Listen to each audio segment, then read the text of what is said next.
$1.87, that was all, and 60 cents of it was in pennies. Pennies saved 1 and 2 at a time, by bulldozing the grocer and the vegetable man and the butcher, until one's cheeks burned with the silent imputation of parsimony that such close dealing implied. 3 times Della counted it, $1.87, and the next day would be Christmas. There was clearly nothing left to do but flop down on the shabby little couch and howl.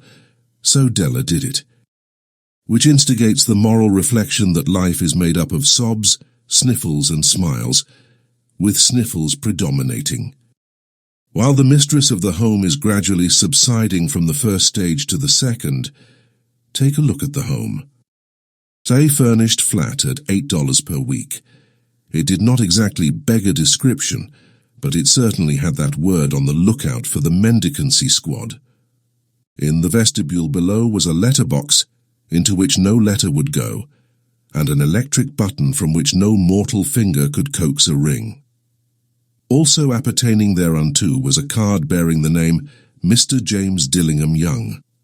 The Dillingham had been flung to the breeze during a former period of prosperity when its possessor was being paid $30 per week.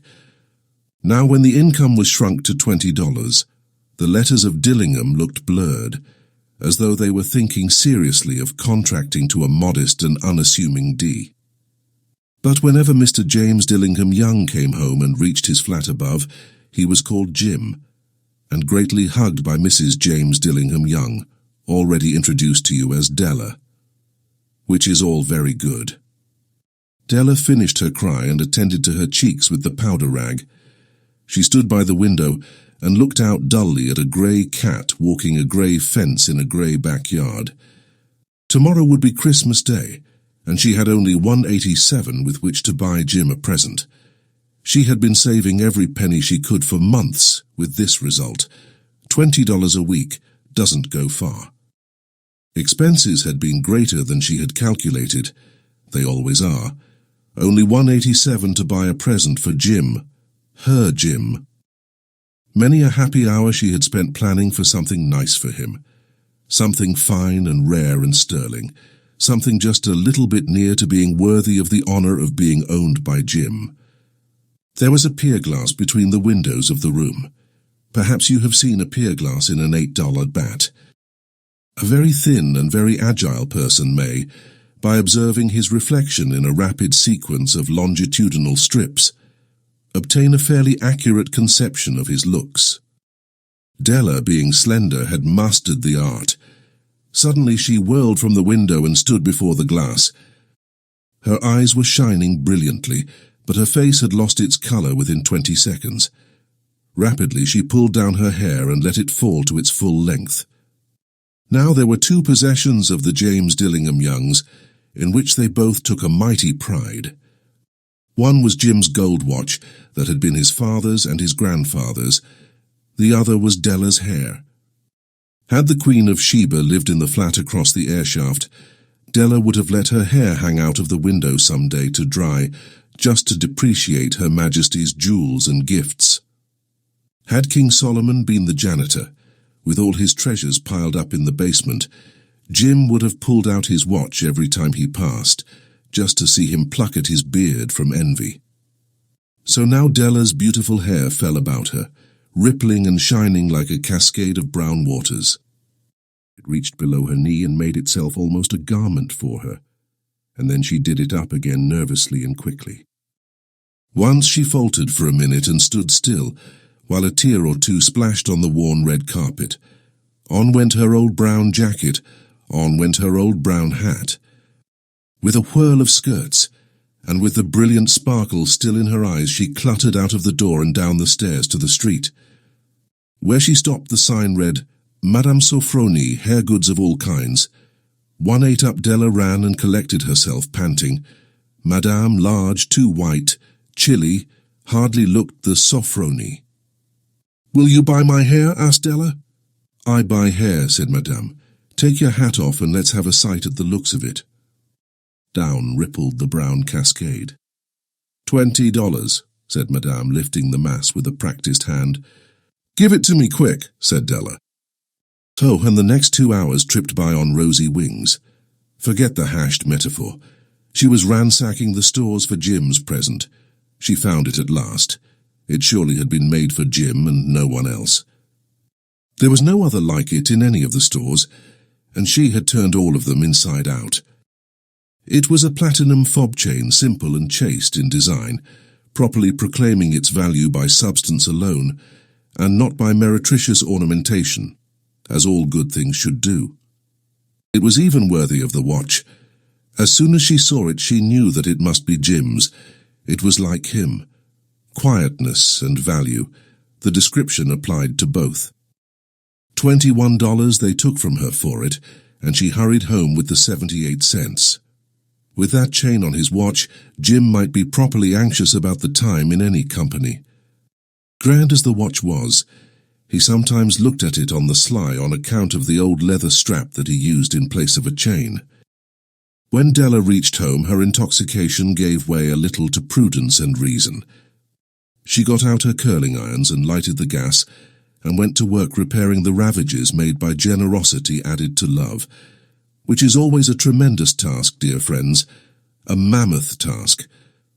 Within 40 minutes, her head was covered with tiny, close-lying curls that made her look wonderfully like a truant schoolboy. She looked at her reflection in the mirror, long, carefully, and critically. "If Jim doesn't kill me," she said to herself, "before he takes a second look at me, he'll say I look like a Coney Island chorus girl. But what could I do? Oh, what could I do with $1.87? At 7 o'clock the coffee was made, and the frying pan was on the back of the stove, hot and ready to cook the chops. Jim was never late. Della doubled the fob chain in her hand, and sat on the corner of the table near the door that he always entered. Then she heard his step on the stair away down on the first flight, and she turned white for just a moment. She had a habit of saying little silent prayers about the simplest everyday things, and now she whispered, "Please, God, make him think I am still pretty." The door opened and Jim stepped in and closed it. He looked thin and very serious. Poor fellow, he was only 22, and to be burdened with a family. He needed a new overcoat, and he was without gloves. Jim stepped inside the door, as immovable as a setter at the scent of quail. His eyes were fixed upon Della, and there was an expression in them that she could not read, and it terrified her.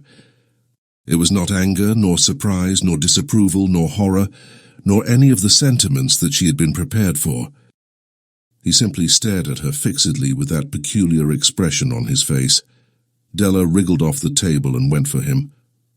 "Jim, darling," she cried, "don't look at me that way. I had my hair cut off and sold it because I couldn't have lived through Christmas without giving you a present. It'll grow out again. You won't mind, will you? I just had to do it. My hair grows awfully fast. Say Merry Christmas, Jim, and let's be happy. You don't know what a beautiful, nice gift I've got for you." "You've cut off your hair?" asked Jim laboriously, as if he had not arrived at that patent fact yet, even after the hardest mental labor. "Cut it off and sold it," said Della. "Don't you like me just as well anyhow? I'm me without my hair, ain't I?" Jim looked about the room curiously. "You say your hair is gone?" he said, with an air almost of idiocy. "You needn't look for it," said Della. "It's sold, I tell you. Sold and gone too. It's Christmas Eve, boy. Be good to me, for it went for you. Maybe the hairs of my head were numbered." She went on with a sudden serious sweetness. "But nobody could ever count my love for you. Shall I put the chops on, Jim?" Out of his trance, Jim seemed quickly to wake. He enfolded his Della. "For 10 seconds, let us regard with discreet scrutiny some inconsequential object in the other direction. $8 a week or $1 million a year? What is the difference? A mathematician or a wit would give you the wrong answer. The Magi brought valuable gifts, but that was not among them." This dark assertion will be illuminated later on. Jim drew a package from his overcoat pocket and threw it upon the table. "Don't make any mistake, Dell," he said, "about me. I don't think there's anything in the way of a haircut or a shave or a shampoo that could make me like my girl any less. But if you'll unwrap that package, you may see why you had me going a while at first. White fingers and nimble tore at the string and paper, and then an ecstatic scream of joy, and then, alas, a quick feminine change to hysterical tears and wails, necessitating the immediate employment of all the comforting powers of the lord of the flat.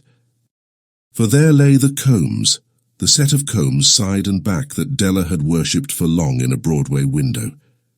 Beautiful combs, pure tortoiseshell with jeweled rims, just the shade to wear in the beautiful vanished hair. They were expensive combs, she knew, and her heart had simply craved and yearned over them without the least hope of possession. And now they were hers, but the tresses that should have adorned the coveted adornments were gone. But she hugged them to her bosom, and at length she was able to look up with dim eyes and a smile and say, "My hair grows so fast, Jim." And then Della leaped up like a little singed cat and cried, "Oh, oh." Jim had not yet seen his beautiful present. She held it out to him eagerly upon her open palm. The dull, precious metal seemed to flash with a reflection of her bright and ardent spirit. "Isn't it a dandy, Jim? I hunted all over town to find it. You'll have to look at the time 100 times a day now. Give me your watch. I want to see how it looks on it." Instead of obeying, Jim tumbled down on the couch and put his hands under the back of his head and smiled. "Dell," said he, "let's put our Christmas presents away and keep 'em a while. They're too nice to use just at present. I sold the watch to get the money to buy your combs. And now suppose you put the chops on.